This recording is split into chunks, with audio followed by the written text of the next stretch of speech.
Well, obviously it was quite unique to see Norwich in Europe, and I remember all the excitement in the city, and the BBC managed to get hold of the contract to do Norwich's European Games, and the first trip was to Vitesse Arnhem, which in itself had historic connections because of course Arnhem was a very important place during the war, the bridge too far as they called it, and I remember going into a little bit about the history of that town before we did the game. But when we came to the match, Norwich outplayed Arnhem, as I remember it. Oh, it's a good ball by Chris Sutton. Look at Okoku here. What a chance for Norwich. And he's fluffed the second one. Now, could he get Okoku through the middle? Oh, look at the pace of the man. And he's going to be clear for his third great chance. Surely this time, Efan Okoku, has he gone too wide? He's hit the side netting and he's missed a hat-trick now of chances.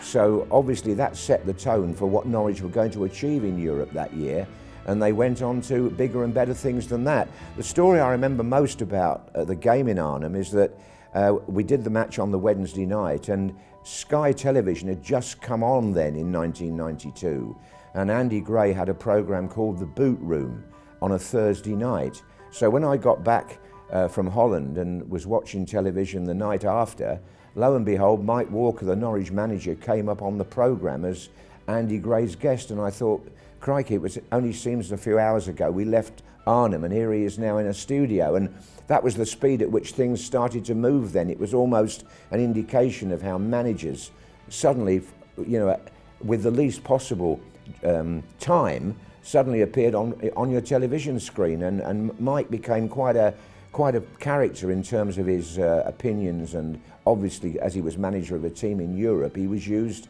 on television more and more. Well, the Bayern Munich game, I thought that was going to be a bridge too far actually for Norwich.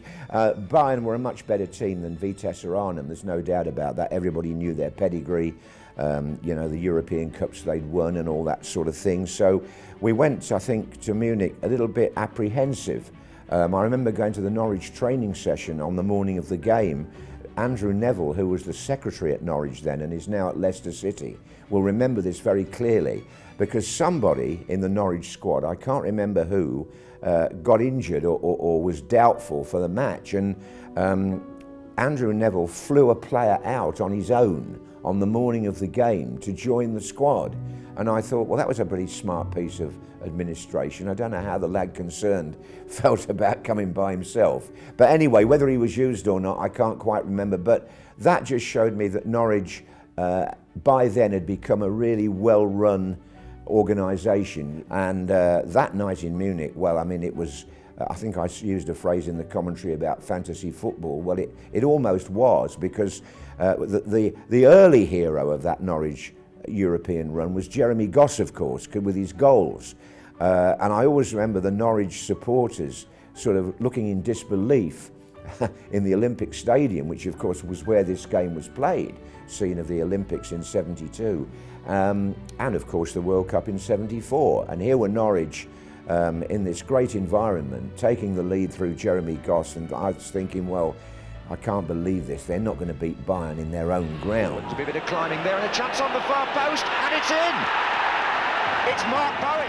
And then lo and behold, the Mark Bowen goal, I'll never forget that because I got to know Mark later in life. But Mark Bowen cropped up on the far post and headed in the second goal, at which people then started to believe that Norwich were actually going to get there because Bayern was shaken. It's Ian Cook's free kick. Yes, there was a case of a possible shove on Sutton, that's for sure, but look at Bowen. Gets ahead of the Brazilian and buries that in the far corner. The final score was 2-1, and the run went from there. Bearing in mind where Norwich City were a few years prior to that, to suddenly see them winning an away European tie in the Olympic Stadium in Munich, well, it was a bit of fantasy, really.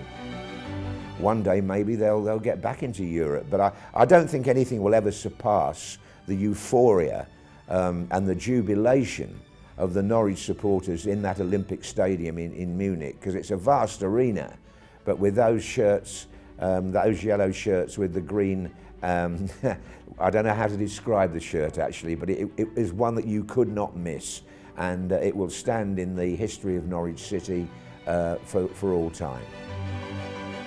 Well, a little bit plainer, I'd say, than the one that went to Europe, isn't it?